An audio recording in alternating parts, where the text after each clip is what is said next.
Good evening, everyone. Welcome to the channel. Before I begin, here are my disclaimers. Today I am going to give you an update about Super Micro Computer Inc. quarterly report.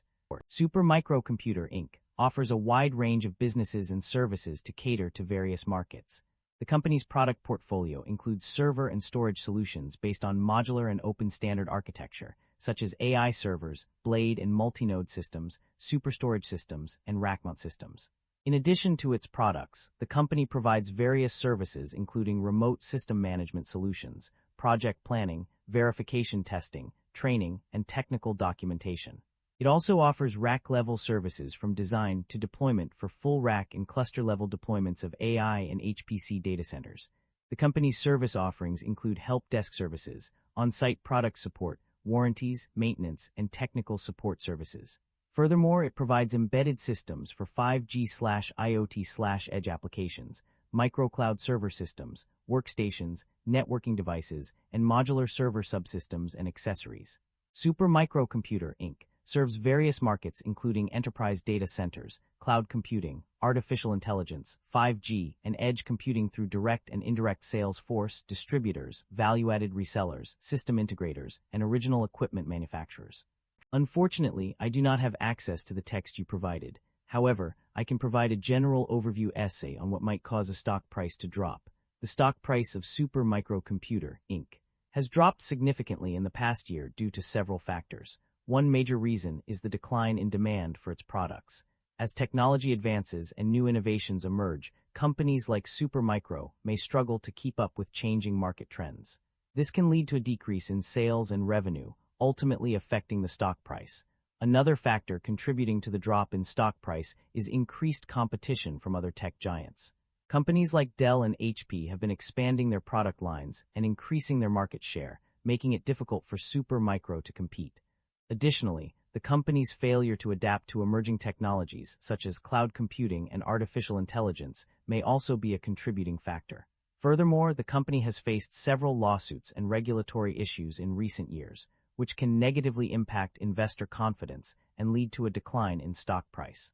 The company's financial performance has also been under scrutiny, with some analysts questioning its ability to maintain profitability in the face of increasing competition and changing market conditions.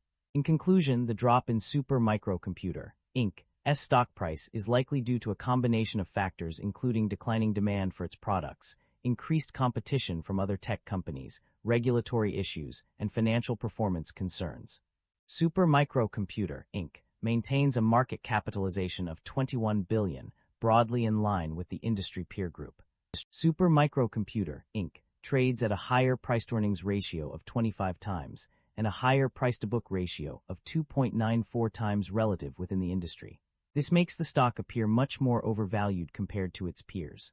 However, the broader industry is also trading at elevated valuation levels, suggesting sector-wide optimism rather than company-specific overvalue. Investor should evaluate if the stock is worth its premium price. The leverage on the balance sheet appears elevated, with liabilities of 55% of total assets. This raises some concern, and we should examine the industry and nature of the business to determine whether they justify the elevated leverage. Average liabilities have increased over the past 5 years, which is normal for a growing company. Asset and equity growth have outpaced liabilities, suggesting balanced and healthy expansion. Shareholder equity has expanded consistently over the past 5 years, with growth supported by rising operating income. This suggests the company is profitable and financially sustainable. The share count has increased over the past 5 years, while revenue has continued to grow. This suggests the business may rely on shareholder dilution to fund expansion. Investors should closely monitor whether growth can eventually be sustained without dilution. The income statement shows that the company have been growing its revenue annually and the operating income have been increasing. This shows that the business model works and the business is expanding. The primary drivers of revenue growth or decline can be attributed to several key factors. One significant contributor is the achievement of revenue milestones outlined in the CEO Performance Award. Specifically, reaching milestones such as $13 billion, $15 billion, and $17 billion in revenue within a short period demonstrates a substantial increase in sales. Another major driver of revenue growth is the strong demand for server and storage products. This demand is fueled by the rapid expansion of cloud computing and artificial intelligence technologies. As a result, revenue from these product lines has seen a notable 12% year-over-year increase to $2.3 billion. Additionally, net sales from related parties have also played a role in revenue growth. In the 3 months ended December 31, 2025, Abelcom contributed $10,110 to total net sales of $11,277. Over the 6-month period, Abelcom's contribution increased to $19,061, with total net sales reaching $26,152. These figures indicate a steady increase in revenue from related parties, which has likely contributed to overall growth. The net income of the company experienced a significant decline of 15% compared to the same quarter in the previous year. This decrease is reflected in the net income figure of $123 million for the period ending December 31, 2025. The profit margins, specifically gross margin, also saw a reduction of 0.4 percentage points, dropping to 17.5%. The primary reason behind this decline was attributed to higher component costs and lower pricing strategies implemented by the company. The company's financial performance has shown a significant improvement in recent times. One of the key indicators of this growth is its ability to generate positive operating cash flow. This means that the company is able to produce more cash from its core business operations than it spends on various expenses, resulting in a net inflow of funds. This achievement is a testament to the company's efficient management and effective implementation of strategies aimed at reducing costs and increasing revenue. The generation of positive operating cash flow also enables the company to invest in new opportunities, pay off debts, and reward shareholders, ultimately contributing to its long-term sustainability and growth prospects. The company's debt level and interest expenses have undergone some changes.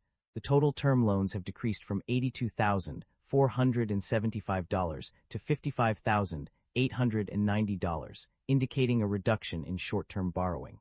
However, lines of credit and current portion of term loans have increased significantly from $112,475 to $223,213. In terms of interest expenses, there has been a notable decrease in the interest rate for Isun Bank Term Loan Facility, which decreased from 2.22% to 1.92%. Additionally, the interest expense for this facility due August 15, 2027 has also decreased. Despite these changes, the interest rates for other credit lines have remained relatively stable or changed slightly. Overall, while there are some fluctuations in debt levels and interest expenses, they do not appear to be significant enough to indicate a major shift in the company's financial situation. The financial performance of SMCI can be summarized as follows. On a positive note, the company's cash reserves were substantial, standing at $4.19 billion as of December 31, 2025. Additionally, its inventory balance was relatively low, with finished goods accounting for the largest portion. However, there are areas where SMCI struggled.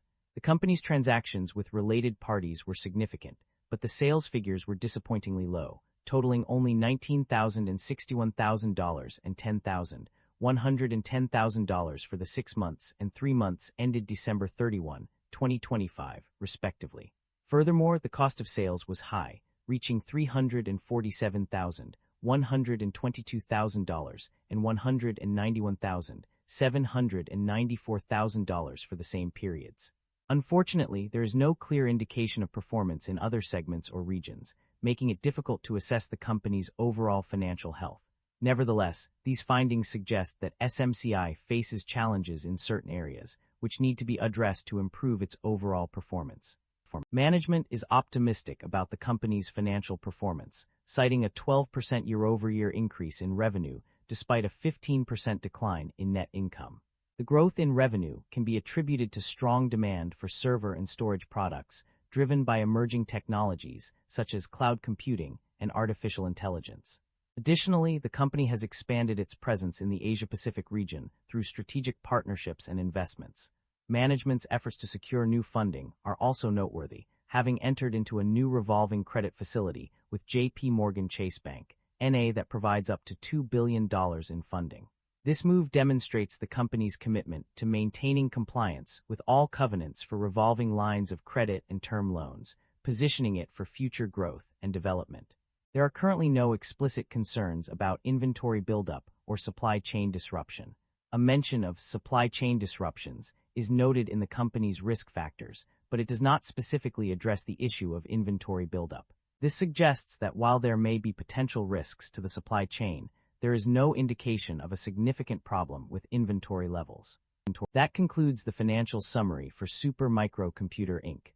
Feel free to comment below, and I will be happy to answer them when possible.